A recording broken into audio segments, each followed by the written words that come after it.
All right. Wait, I do believe when I do the dry erase board, that if you take over control of the camera, you could focus on the dry erase board and we can see if that works. So this morning we're doing our discussion on Judas again. And we're gonna spend time with Judas for a few weeks. So anyone want to give us a recap of kind of some of the things we talked about with Judas 2 weeks ago? Like some of the things like, and even if you weren't here, but like some of the things that like you've been taught about Judas, how you feel about Judas, anything like that. He wasn't simply trying to betray Jesus, he was trying to bring about a revolution. Okay, so maybe we'll say misunderstood. Yeah. You want to oversimplify things?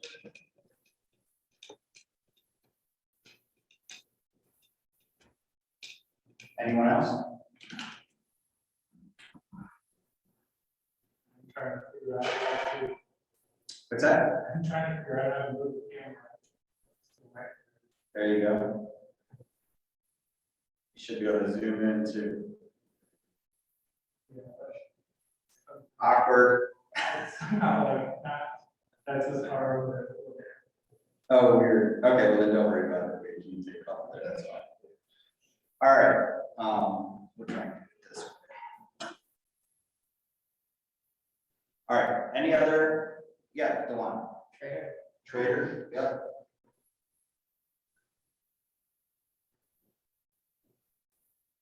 I got two more. Okay.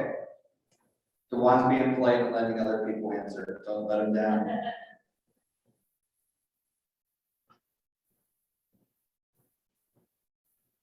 Go ahead, Dewan.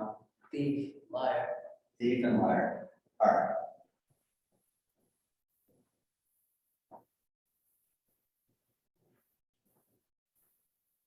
All right, so most of us, that kind of sums up for most of us what we think about Judas, or what we've been told about Judas.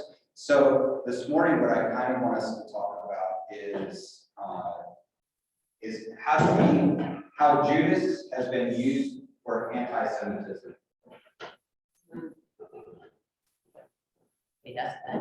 Wait, did he do that? All right. So, how do you think, I'm gonna maybe not use the dry erase board as much since we can't focus in on it too well. So, why do you think, so historically in Christianity, Judas has become kind of a symbol used in anti-Semitic attacks? Any ideas why?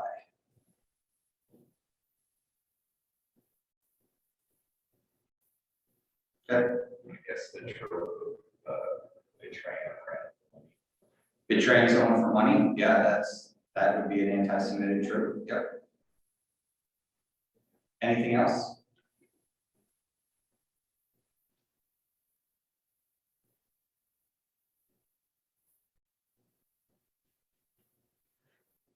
Well, let me ask this question before we start. Why do you think it's important for us to even talk about this? Right? Obviously, as a community, we are against anti-Semitism. We support Judaism. We support Jewish people. So we're against anti-Semitism. But why is it important for us as a community that doesn't reflect those ideals to have a conversation about this? Why is that important?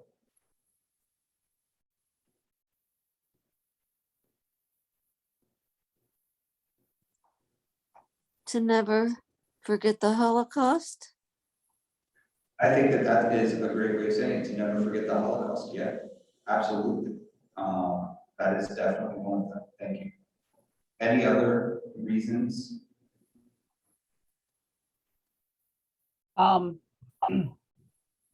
more we understand the origins of hate, not just anti-Semitism, but racism and that kind of thing, the more that we can educate other people and combat those ideas. Excellent. Yep. Anything else?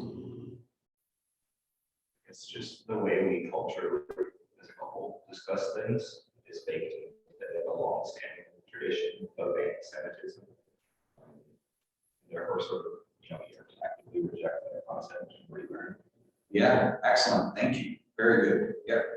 Can you repeat, What's that? can you repeat that? Just like the cultural discussion around this is sort of like, there's a long-standing tradition of anti-Semitism baked into the way we think about really everything that address things, but I mean, obviously particularly the discussion of Judas.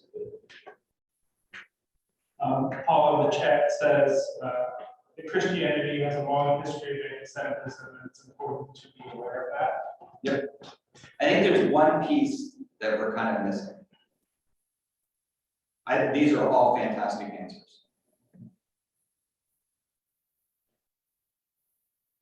I would say the piece that I think we're missing is that us being members of the church have participated in anti-Semitic tropes unwittingly.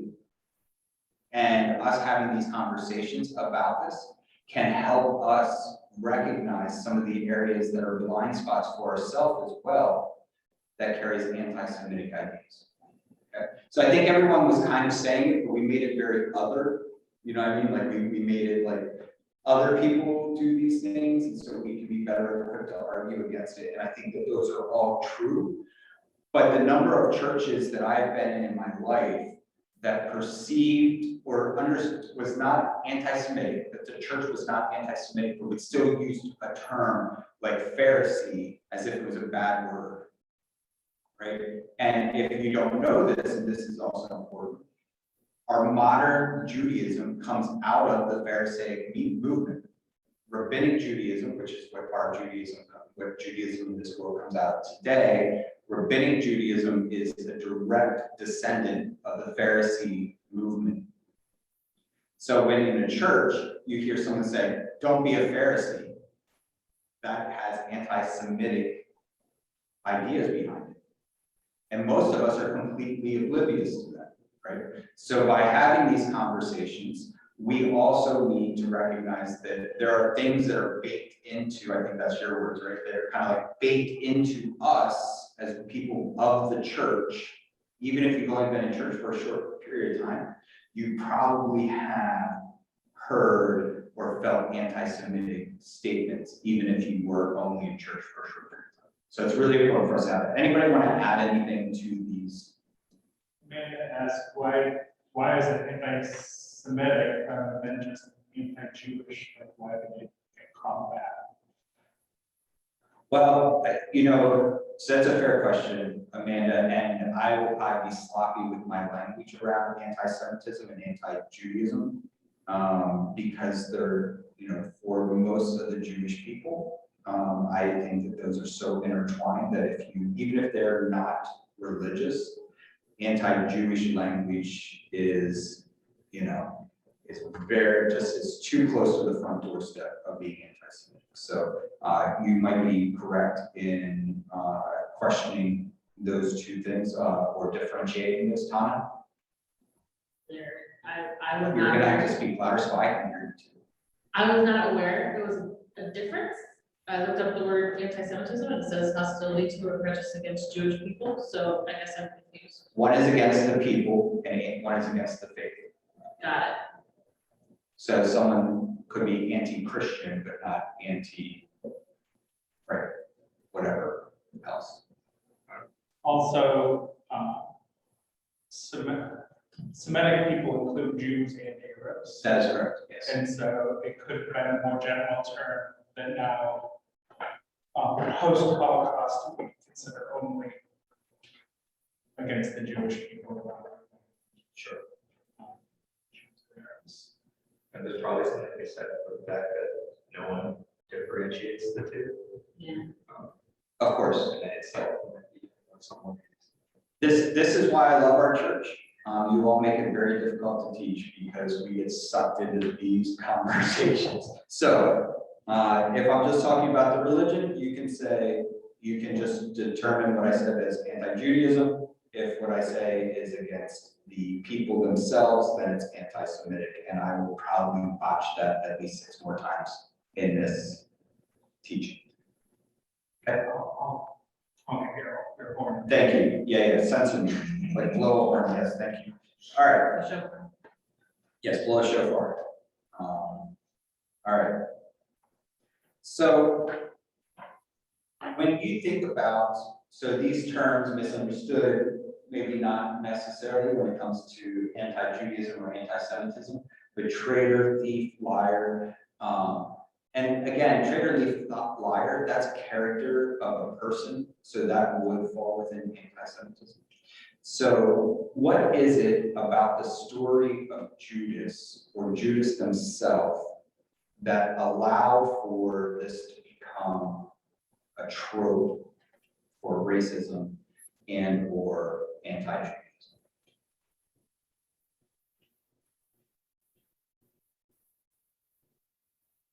I think, speaking for myself, it's hard because, like, just because of anti-Semitism or this particular example defies logic. You know, to say, oh, well, Judas was a Jew, and was Jesus, and was every other disciple, you know? And so this idea of making somehow Judas the only Jewish disciple that betrayed the Christian Jesus, you know, is this horrible stretch of logic. And so I think that's some of why I'm like, well, I can't explain it because I can't understand, you know, the logic of it. But I think this idea that throughout history and throughout Europe especially, the Jewish people were seen as kind of living among us, but not us, you know, from a Western mindset, you know, so this idea of Judas being one of the disciples, but waiting for his chance to betray, was kind of how the Jewish people might have been seen, because, oh, they're living in Europe, but they're not European.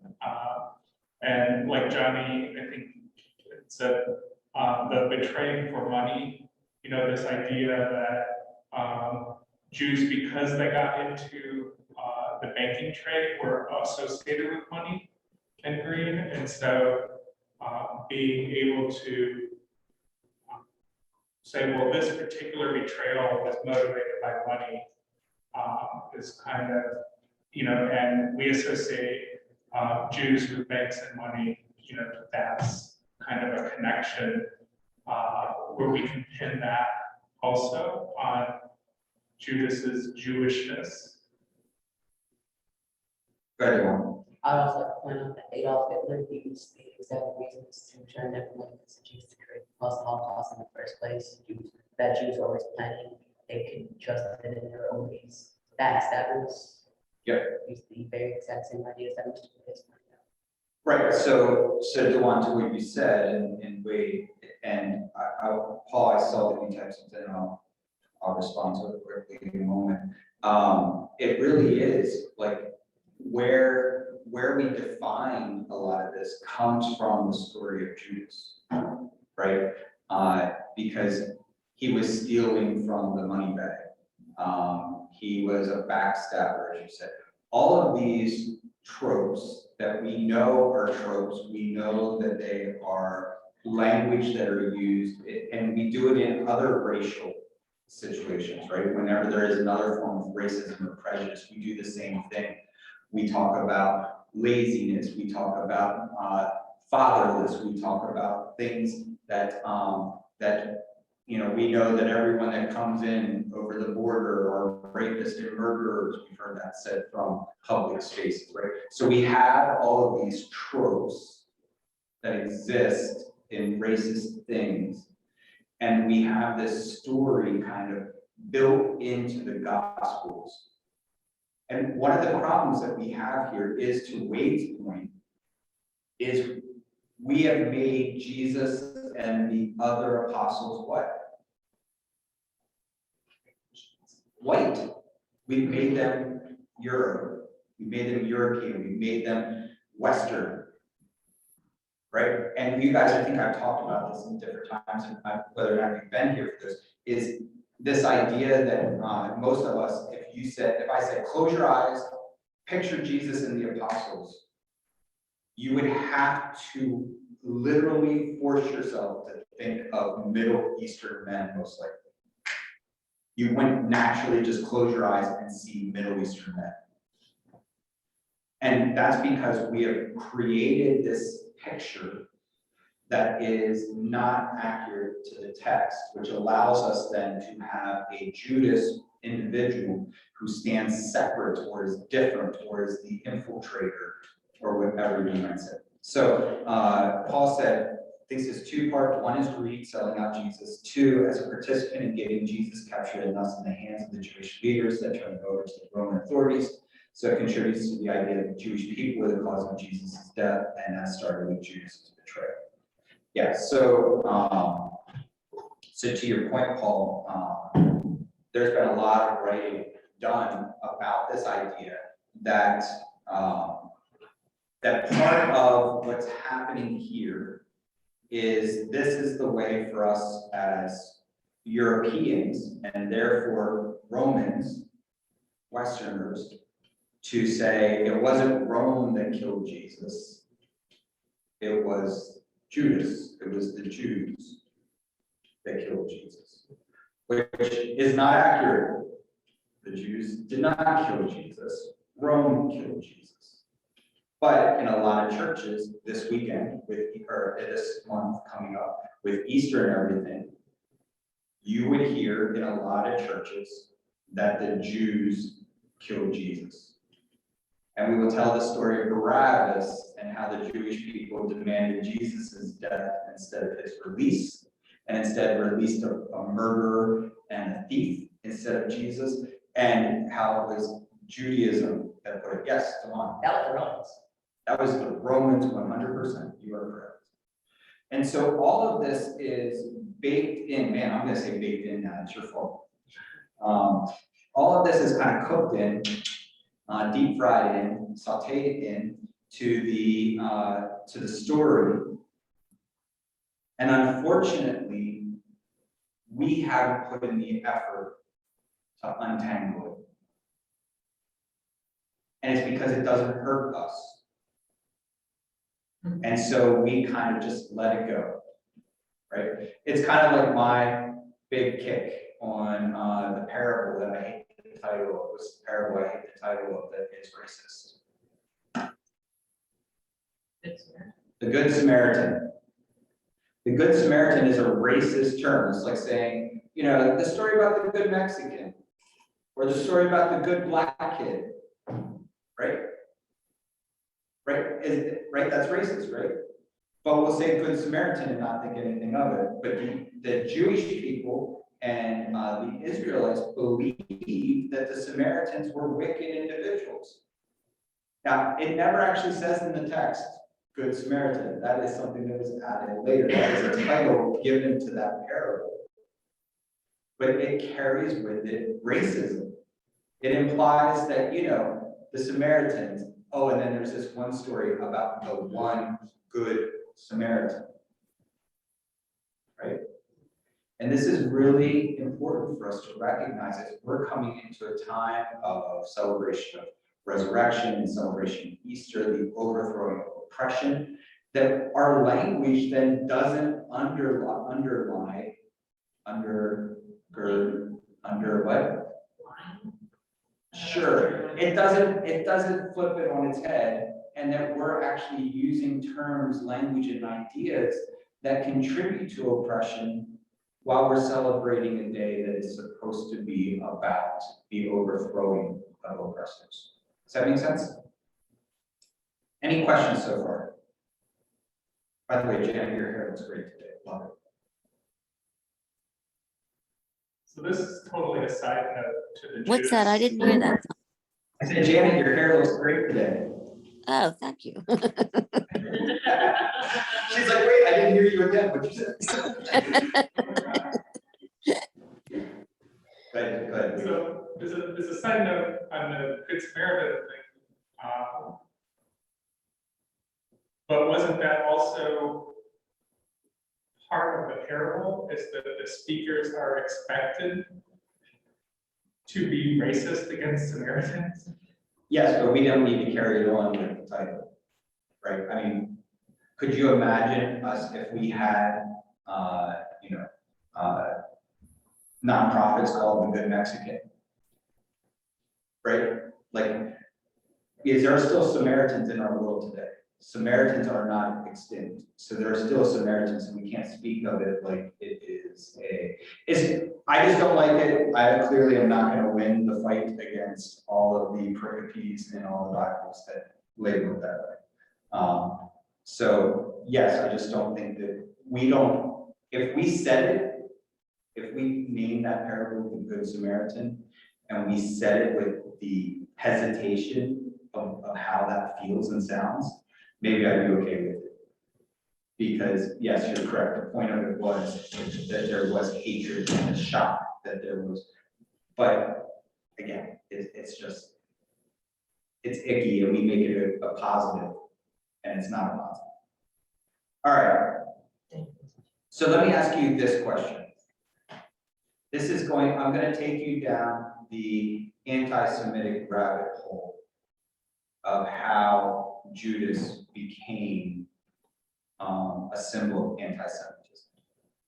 Yes, Dewan. Well, I know this is a bit off, but back in class, I was gonna say something. You got to speak up. Yeah, sorry, I know this is a bit off topic about, like, this is about what we talked about before you switched over to rabbit hole of anti-Semitism. Yeah. I lost my train of thought, so bear with me here. I believe that how Judas is the infiltrator, and in my mind, I've kind of compared that to like Trump supporters. Who, okay, let's say, because there was this one Trump, like there's one commercial I saw of a Trump supporter who said that he got to America from Mexico by legal standards, so it makes him better than the other Mexicans trying to cross the border illegally. And I'm like, they're just trying to escape, and he's slandering his own people by saying that they're all murderers and bringing drugs into the country. And I'm like, didn't you come here to escape the same exact thing? Yeah, great question, Dewan. So some of you sound like, well, that kind of just reminded me about how Judaism.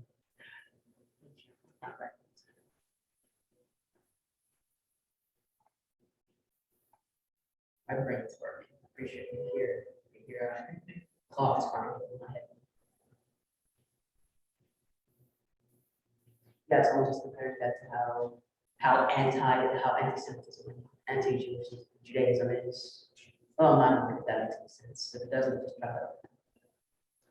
Thank you for sharing, Dewan, and if you do think more with that, just let me know.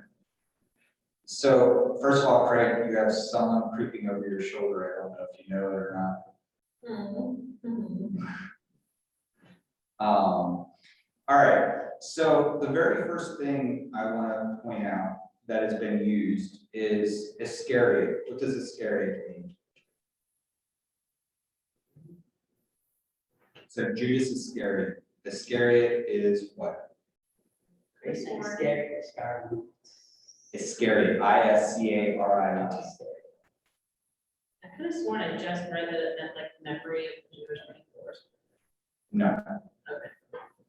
I mean, maybe that's about someone attempted to translate it, but that is. Anyone? So Iscariot basically is the concept of an assassin, particularly for political purposes, right? So oftentimes there's the idea that the group of zealots that were fighting against the Romans were assassinating Romans for political reasons, right? Because they were oppressors. And so this is what Iscariot represented. Did you have something to want? Jesus is supposed to represent the Iscariot. So it's basically so he sent it to assassinate Jesus. Yes, so that is how it ends up being looked at. in anti-Semitic tropes is that he is a political assassin, and Jesus was his target. Mm. Judas is Greek. What is the Hebrew version of Judas' name?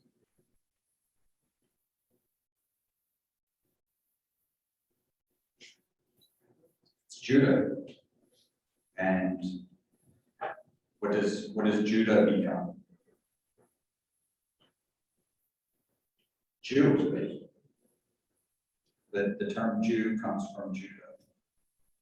And so what people have tried to do is tie his name as a Jewish, like he's representing the Jews, and he is an assassin that was coming to assassinate Jesus. It's interesting to think of that. Putting the words together and thinking of it kind of differently, like the assassin of the Jews, meaning people have used his name and story to assassinate the character.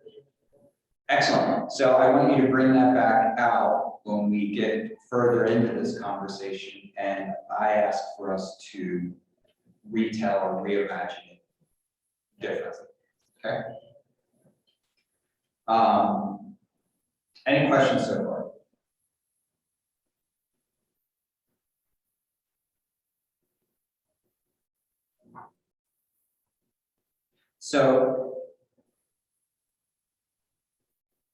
So we have this picture of Judas, whose Hebrew name is Judah, who is an assassin, or at least the name implies assassin at some level.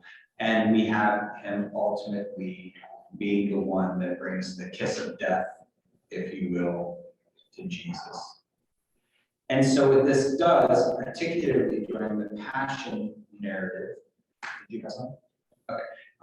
During the Passion narrative, it allows those of us in Western European culture to do what?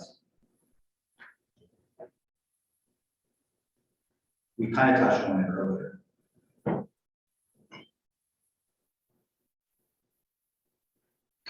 In all responsibility. You're going to have to. Pin all the responsibility on just one person and one representation of Judaism. Yeah, it allows us to pin it on Judaism, but what does that ultimately do for us? Absolves us. Absolves our culture, our behavior, our participation. And this is where I get a little, I don't like doing this, and I know scapegoat, yes, for me. And I know that this is not, that everyone has different feelings for this, okay? I don't like the sermons that I nailed Jesus to the cross. I don't like those sermons. I don't connect with those sermons. They don't do anything for me other than create arbitrary, that was, you guys are synchronized sipping there, that was fantastic. Guilt and shame in me, that I'm actually not connecting with the fact that I did anything, just that I should feel guilty about it. But in this scenario, one of the things that I think is important for us to recognize is that by allowing Judas to be the scapegoat, and therefore the Jewish people, if that was the way that we took it, by allowing them to be the scapegoat in this story, which is interesting, the scapegoat is a Jewish term that's fascinating to me. It allows me not to reflect on the way that my participation in an oppressive system has put brown bodies to death through political decisions. You see what I'm saying? Today is really important in our culture today as we're seeing more and more of brutality towards Black and brown and other people of color. That the further I can disassociate myself with those things that contribute to that, it absolves me from guilt, it absolves me from shame, and it absolves me from something that's even worse than those two things. What else does it absolve me from? Responsibility. which would lead to action. And so it absolves me from actually doing anything about the systems I participate in if I can blame something else. If I can say, well, you shouldn't have stole cigarettes. You shouldn't have tried selling bootleg CDs. You shouldn't have been speeding. You shouldn't have been trying to withdraw money from the bank while being black. If you just saw the Black Panther director was just arrested for trying to withdraw money from his own account. And by doing this, by allowing Judas to represent a people that is really at fault for the death of Jesus, instead of dealing with the idea that Rome really put Jesus to death, it allows me to turn disdain, distrust, anger towards the oppressed person and blame them for their own oppression, even. Blame them for how it ended up this way while absolving myself from being a part of this. Yes, wait. So the connection I made, especially when you were talking about kind of the sermons that are like, you nailed him to the cross, here, have a nail, so that you can remember, you know, your responsibility in this. It brings to my mind all the discussions about reparations, economic reparations for racial injustice. And this idea that, well, I didn't nail him to the cross, you know. Right. And it did, but the thing that kind of my mind is going with is that it turns it on its head, because usually that conversation goes, yes, but you benefited from it. And we want to claim the benefit Yes. of Christ's sacrifice, of Christ's, you know, death under the Roman oppression. But when it comes to like racial reparations, that's the very excuse that we use, is that, oh, no, I don't benefit, you know, I didn't benefit from it personally, you know? Right. And so that's kind of where my mind goes, because I know my reaction to those sermons where you said, well, I don't like those sermons where piles unnecessary shame and guilt upon you. But, you know, what if it's the other way? What if it's something that you actually didn't personally do, but you do bear responsibility for? So I want to be clear, and if I wasn't very clear on the way I stated it, I want to be clear now. It's not unnecessary shame, it's disconnected shame. Like, I think 90% of people that walk up and nail that in do it every year, and their life doesn't change. They're not actually adjusting the way they're thinking about it. So it's, to me, that picture is disconnected. I don't identify with Romans. I'm not Italian. I don't identify with the Romans. So for me, it's just disconnected. It's not that it's a bad thing. It's just a guilt that hits me that I'm going, but it doesn't bring about any change in me whatsoever. So for me, it needs to be understood from a perspective of participating with the oppressor. That affects me, that impacts me, not identify with the Romans. I'm just thinking about how, like, the whole, like, you know, you are responsible.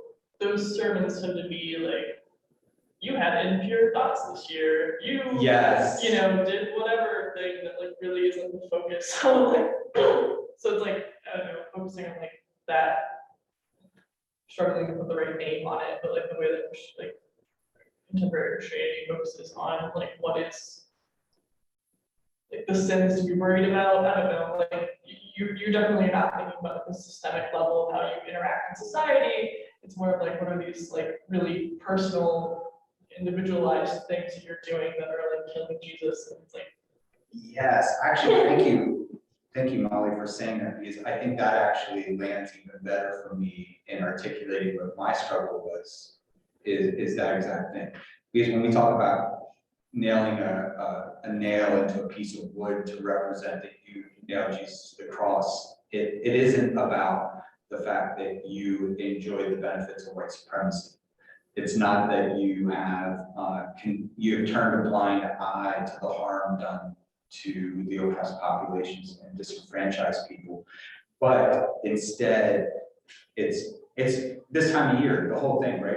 Lent has been reduced to giving up chocolate instead of stopping eating, right? Lent has been changed to I'm not going to watch TV as opposed to I'm not going to any longer eat food, to recognize what it feels like to not have access to the very basics of life that sustain us. So I think we do this a lot. So thank you for adding some language. Wait, I didn't get to see what you. No, it's just,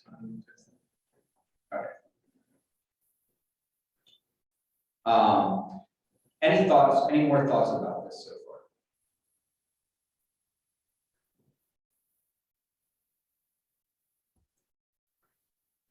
So in some ways, I realize it's a little disconnected in the sense that I've said that what I have tried to argue is that by blaming a trope, blaming the oppressed for the murder of a person within their community, we have absolved ourselves from dealing with the contributions of those in power.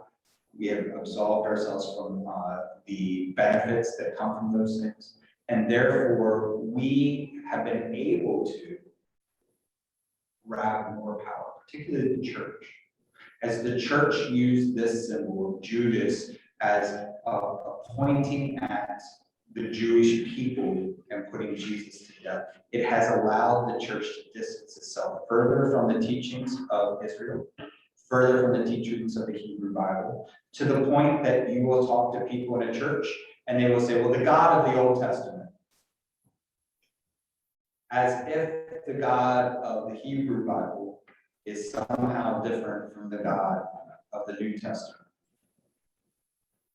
And this has led us to so many of these pieces that we become so disconnected from the plight of Israel, and therefore, to what Janice said at the beginning, not remembering the Holocaust, not remembering what leads to Holocaust behavior, not remembering what leads to, in fact, I think right now, further right-wing Christianity, I'm saying further, so let's say fringe right-wing Christianity, and let's hope it's fringe, is getting closer and closer to using the propaganda and the language and the mindset that led to the Holocaust. And if we don't remember, and if we don't correct these ways of thinking, it's a huge problem. It's unbelievably deadly. And you and I, we will sit in the pews and we will celebrate Easter and the resurrection and not once question why we're celebrating the resurrection as opposed. Let me think about how to word this. When we celebrate the resurrection, we celebrate for different reasons than the people around Jesus would have been celebrating. Could you imagine Jesus resurrected from the dead? Mary Magdalene sees him in the garden, and do you think that the first thought went through her head was, oh my gosh, now I'm saved. Now my sins are forgiven. Whew, Jesus, thank goodness you were resurrected because now my sins are forgiven.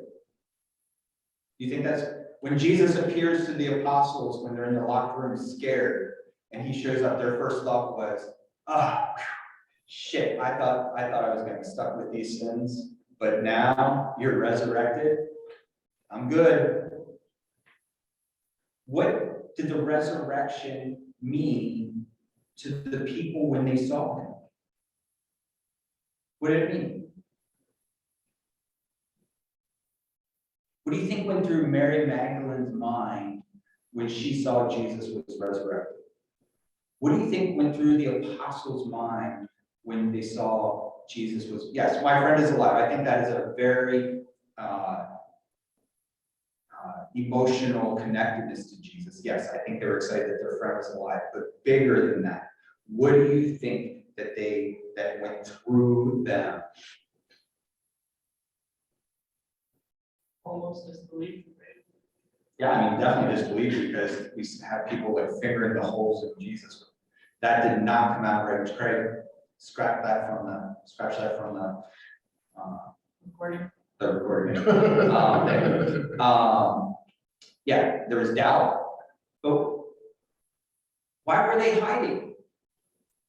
Why were the apostles hiding in the first place? Because they were the enemies, they were being hunted. By who? They were accomplices. What, Craig? They were accomplices. And therefore they were hiding from the Romans, because they believed that the oppressor was going to come after them. So what do you think they're thinking when they see Jesus standing in front of them? He's gonna be mad. Yes.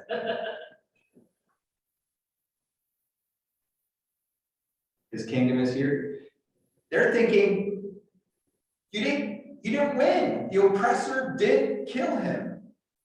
The oppressor threw everything they had, their best and most modern technology of torture devices that they could come up with, the cross. That was like that was like the best death technology of its day. And they embarrassed him, they stripped him, they beat him to an edge of his life, then they put him on a cross, they let him hang there at Passover during the time that was meant to be a celebration of the overcoming of oppression in Egypt, and they make a mockery of him. Rome is showing their power. And Jesus shows up 3 days later. The apostles are hiding because they're terrified that the oppressor is going to be knocking at their door any moment, which is why I think Jesus didn't knock at the door. He just walked through the wall, because he knows that it would have been bad news if he knocked. Dewan. They're afraid that the oppressor has also won. When they see Jesus? No, they're God, Jesus died. Yes, exactly. So they think the oppressor is won. The person that they have put their trust in to change the way the oppressor impacts Israel, the individuals that are in Israel occupying the promised land, Jesus, the person they had put all their trust in, that he was the one that was going to change the circumstances, was dead. He appears to them, and they're not like, oh man, I had an impure thought this week, and now I'm good. I am good. And when I stubbed my toe and I blurted out a profanity, man. Instead, when they saw him, it gave them hope. It gave them deep hope and power. It empowered them to do what? Not go and sin. It empowered them to do what? Continue to fight the oppressor. Because now not even death was a threat. Right? And so this is who Jesus is speaking to. This is what's happening in this moment. Why is this important when it comes to Judas? What does this have to do with Judas?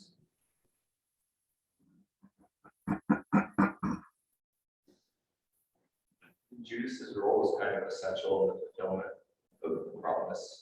Right? Yeah, I mean, Judas. Been able to come back. Judas not.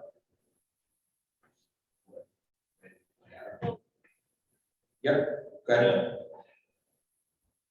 Like the other apostles aren't any different from Judas in that Judas also believed that they had lost, right?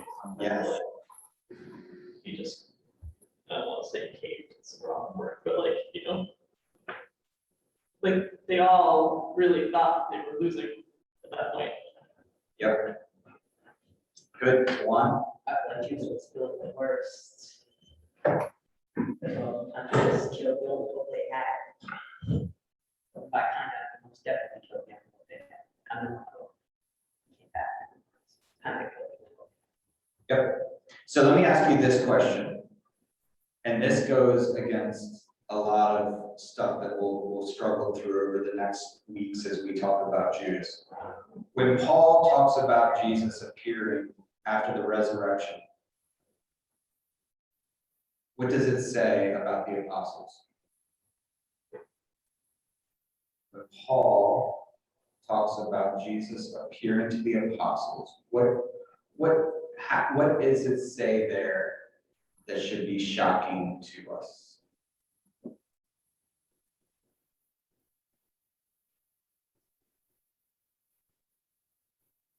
You all have Google. I'm sure someone can find this.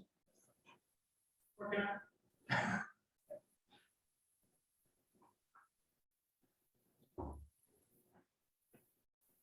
You tell me, Greg, which time?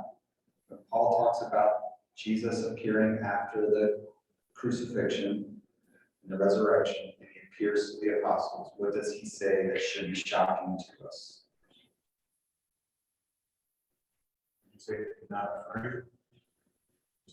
He does say that, yes, but that's not the part that's shocked, although I mean, it would be kind of like, how would I not be afraid at this point? He just walked through a wall.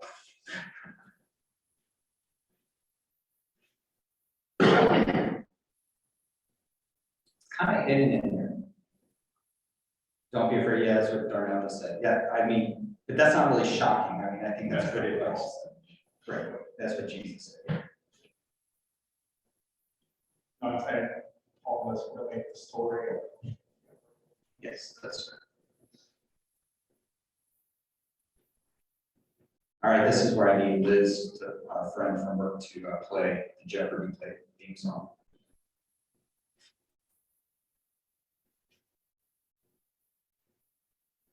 They knew him when he broke the bread and bread.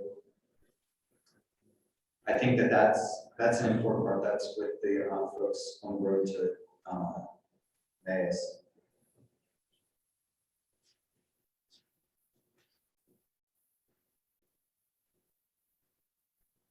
All right, I'm going to tell you. It says he appeared to the 12.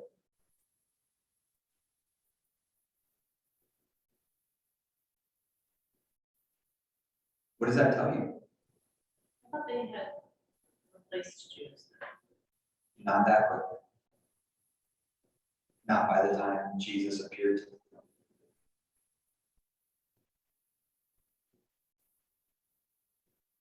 Yeah, he appeared to Judas too. Does this sound like someone who feels like they were betrayed or there was a traitor involved? Yeah, Delon. No. No. It sounds like he's actually glad to see. Yeah. See all I mean, he calls him a friend when he comes to the garden. Remember, we talked about that a couple weeks ago. Right? So this goes to what Tana was saying earlier that Craig called spoiler alert on when she talked about another way to read this text. So what I want to encourage you all to do is I want you to be defenders of the Jewish people, defenders of Judas during this holiday season. Because during this season, there will be more anti-Jewish, anti-Semitic tropes thrown around amongst Christians. And we must stop it. We are not absolved from action. We are part of that group. We don't get to play the thing of true Christian, true Scotsman. We don't get to do that. We are a part of the group, and as part of the group, if we do not speak out about how Christianity has used particularly the story of Judas to fuel anti-Judaism at best and anti-Semitism at worst, then what's the saying? If you don't do anything, then what? You're on the side of the oppressor, right? Or that's not to paraphrase there, but standing by and doing nothing puts you on the side of the oppressor. So I would ask you, instead of giving up chocolate for Lent, giving up TV for Lent, you give up your silence for Lent. And you speak up about this poor behavior that exists in our church, especially at a time that is meant to celebrate the safety that is being brought to the world. If we, right, we've talked about this idea that salvation, the word for salvation is safety, right? So that if you bring salvation to someone, you're bringing them safety, right? We save someone from drowning, we save people from the Ukraine who are being attacked. We are bringing them to safety. The very concept of saving someone is to take them from danger and move them to safety. We cannot say that Jesus' death and resurrection is about the salvation of the world while we participate in harm to others.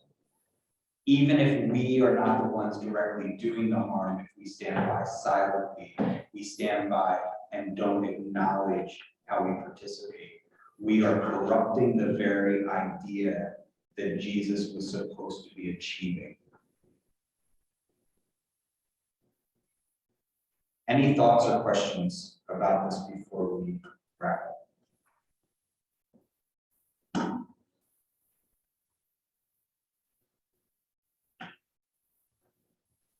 How do you go about doing it?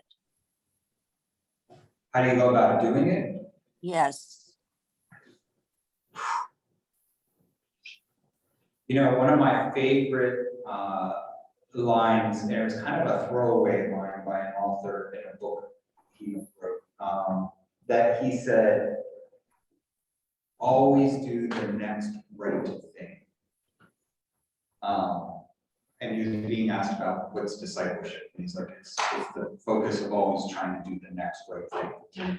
And Janet, I really think that, not to oversimplify it, but I think that that is where we start. We start with just what is the next right thing to do. If I'm in a setting where someone speaks in a harmful way about someone else, the right thing to do there is to say, I don't agree with it, or to say, why do you believe that? Or just to confront it in some way would be the next right thing. So I think we can break it down into, and that's a little oversimplistic, but I really think that, to your question, Janet, of what do we do now? Well, I think what we do now is we attempt to always do the next right thing. Is that fair, Janet? Okay. Any other thoughts?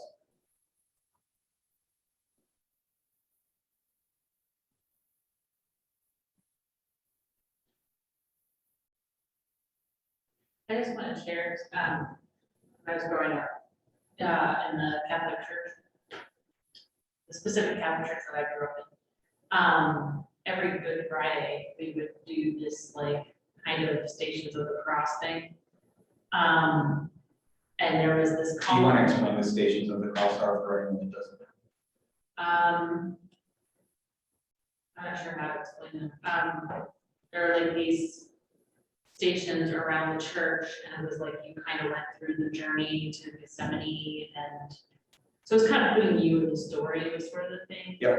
And then we would end with this sort of like the crowd scene with Barabbas, and it was interesting because we in the audience were supposed to play the part of the Jews, and we had written the program. The priests would,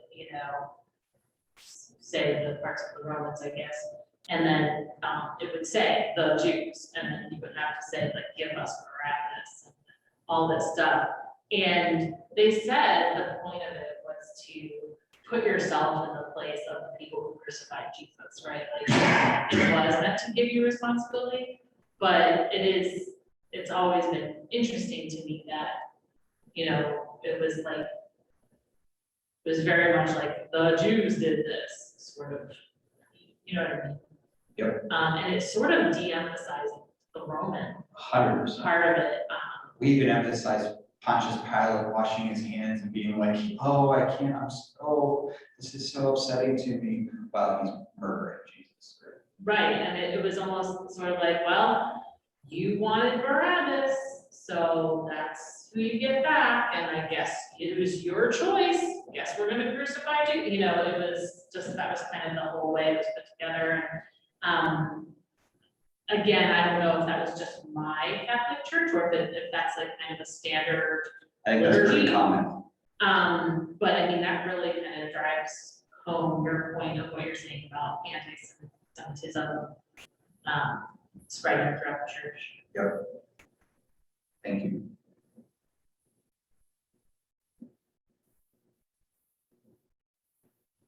You know, here's what I want us also, you brought up a thought that I didn't really have thought worked out very well prior to you saying that, is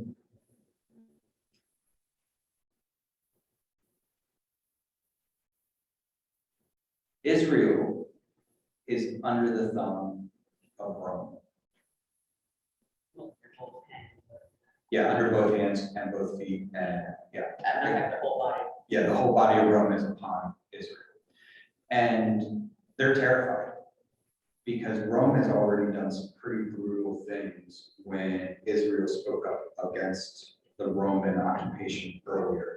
I believe they starved out the people they had really just come through.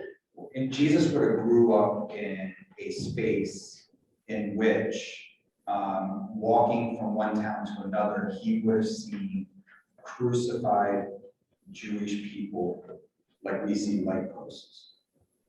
We tend to think that there are only 3 crosses in Israel. There were way more crosses. Crosses were everywhere. People were murdered by Rome every time, and they were left out as a deterrent, right? If you speak up against Rome, this is what's going to happen to you. Right? And that's the space that Jesus and the apostles grew up in. So when it comes time and Rome has now got involved and they're making a big deal out of this trial of this person, Jesus, and Rome is standing over you and saying, do you want to free Jesus or you want to free Barabbas? And you're saying that to the people who have had their lives threatened their whole life. There is no shame in the fact that they picked the place to preserve life. In fact, that is what Torah's, the only law of Torah that cannot be broken is you must preserve life. You can break every law of Torah if the goal is to preserve life. So when the Jewish people said, release Barabbas, if that is indeed a historical, factual moment, which one of us wouldn't have said free Barabbas? And it had nothing to do with Jesus. It had to do with the fact that Jesus was what caused the Roman governor to get involved and was ready to bring chaos to the world of Israel. We all would have said Barabbas.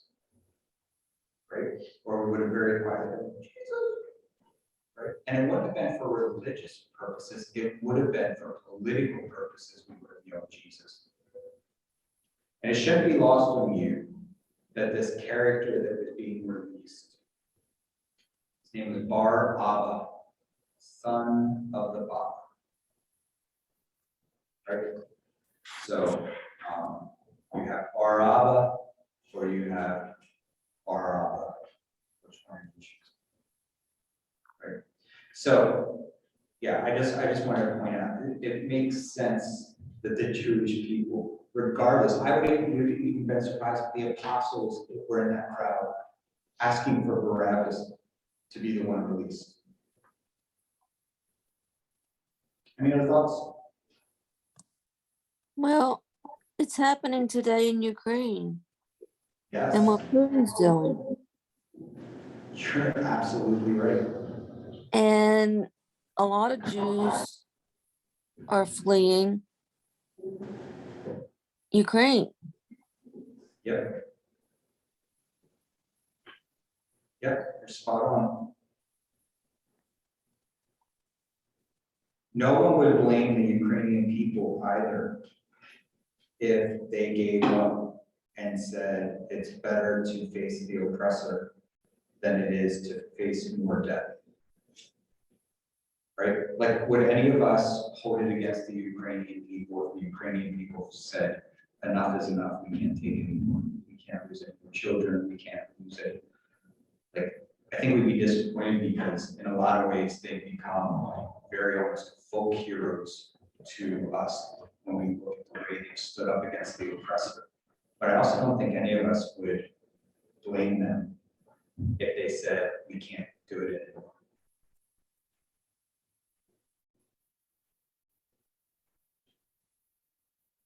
All right, any other thoughts?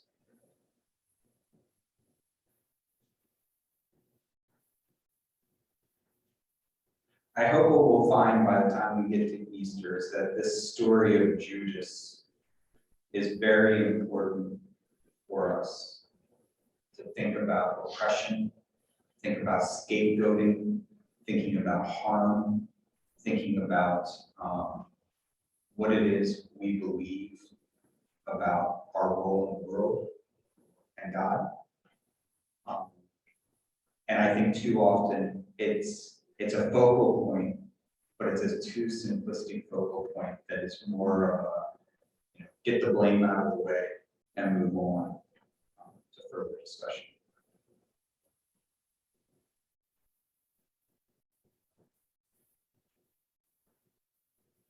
All right, well, if there are no other thoughts, then I'd like to pray with everyone. And then we'll do prayer. So, Lord, you are so good. Thank you for the text. Thank you for the people in our midst that we get to have these meaningful conversations. Lord, may we, as members of the faithful, if we decide to participate in what remains of Lent, may it be that we give up our silence. May we give up our right to eat and have our stomachs filled, but instead live with the pain of the hunger of the oppressed. Lord, I love you, I praise you, I give you all the